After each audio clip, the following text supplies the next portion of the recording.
Hello, my name is Jay Ice with Iceware, and I'm going to be demonstrating a new product that we're releasing next week. The product is called IwSpline. It works with Epic Games Unreal Engine 4. What this product does is allows us to, use the power that that a spline component actually has. So what we're seeing here initially is I built a track, okay, if you will. I don't want to get fixated on a track. The product has so many other uses beyond a track, but for this, I want to keep the video short. So for the speed of the video, I just slapped together a little track. Takes about 9 minutes actually to build this track. Okay, so the other thing that IwSpline, besides allowing one to work well with a spline, static mesh components, etc., is that it also has the ability that when you build a track, you can move objects upon the track. Notice that that this is just your standard third-person character. Okay, comes right out of Epic Games. It's being moved right along the track. Okay.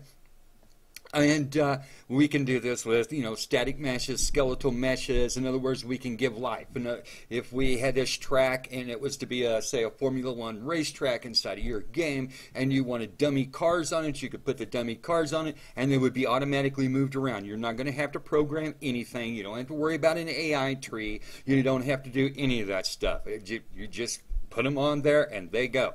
Okay, so let's get out of this, because, again, I wanted to keep the video short.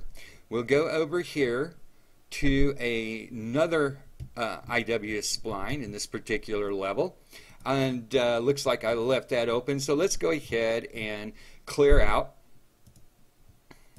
the mesh that's on it. Now we just have the spline. Okay, I pre-built the actual spline itself because that would add about 3 minutes to the length of the video, and I didn't want it. But what we can do is now we have no mesh on it. We pick up a mesh from down here. We drag and drop the mesh right over. Okay, you can see that the mesh went right along the spline. We can come down here, click on this, and we have a closed loop, and we have the beginning of a track.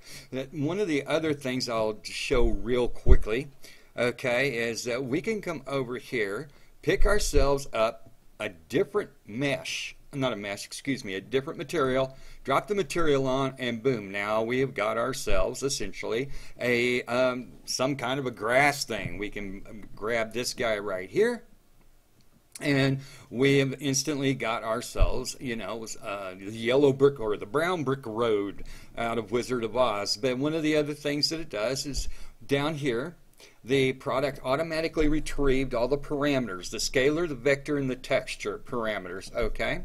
And it's going to allow us to change them. So if we want to change the parameters for the materials to make those, our brown brick road smaller, we just say put in 4 for tile X that we have over here. Then we put in 4 again, for tile Y. And we have got a small, we have scaled the texture that is on the material, that is on the static mesh, and nobody had to do anything.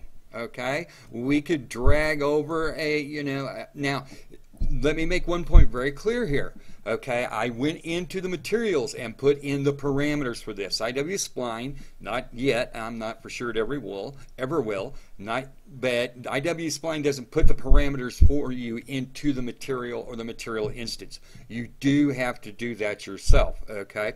So anyway, enough of that. Let's get back to building. So let's go ahead and clear that out. We're back to our road.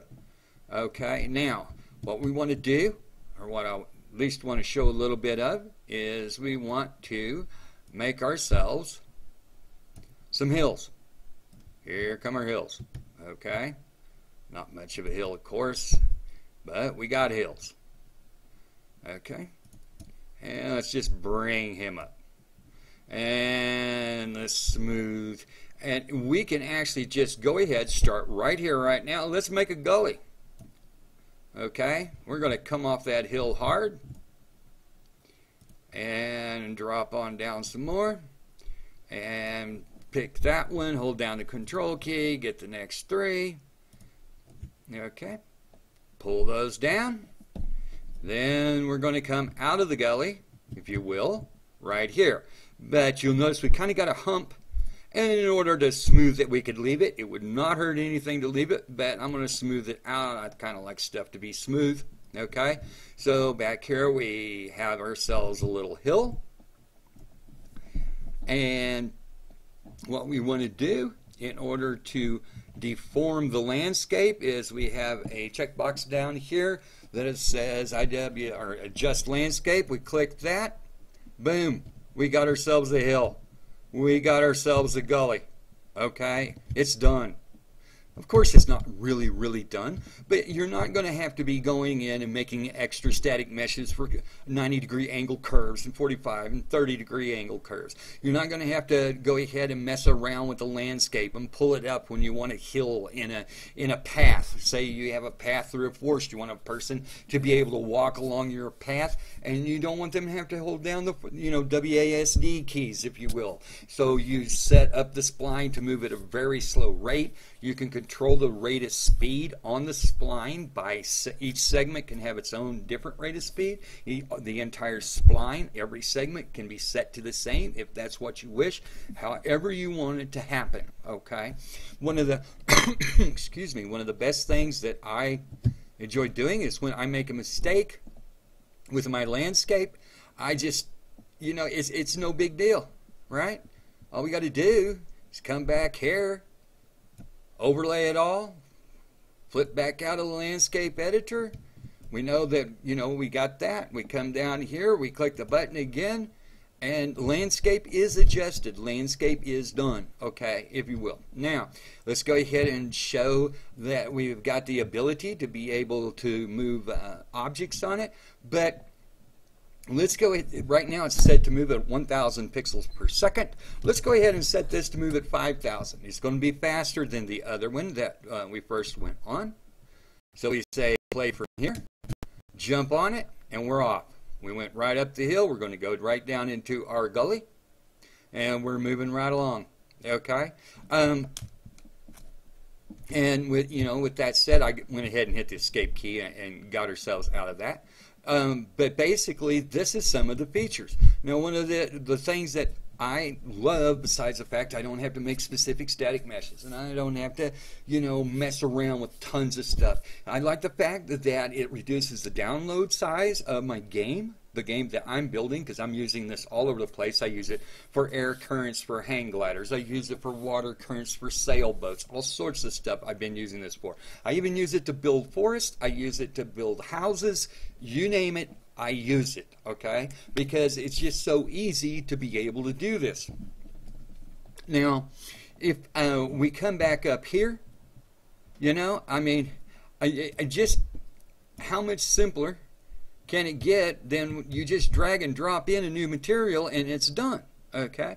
Then we could come back down here to the meshes. We could say to heck with a road, right? Drag and drop over a new mesh. We've got our wall, and it automatically has already applied the static mesh or the material that we were using before. We come back here, we grab a material, we got ourselves a green wall, a grass wall, if you will, right?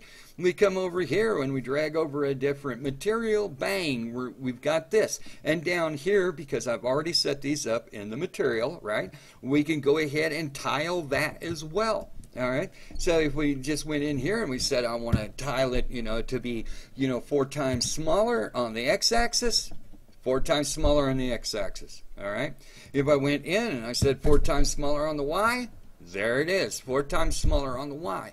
And in this fashion, by being able to, very rapidly being able to alter the parameters, okay, using IwSpline, being able to rapidly lay stuff down like this, it is a tremendous speed boost. Now, I know I'm not the best sales guy in the world, but, I just know that in my own game, okay, my own game that I'm building, this saves me tons of time.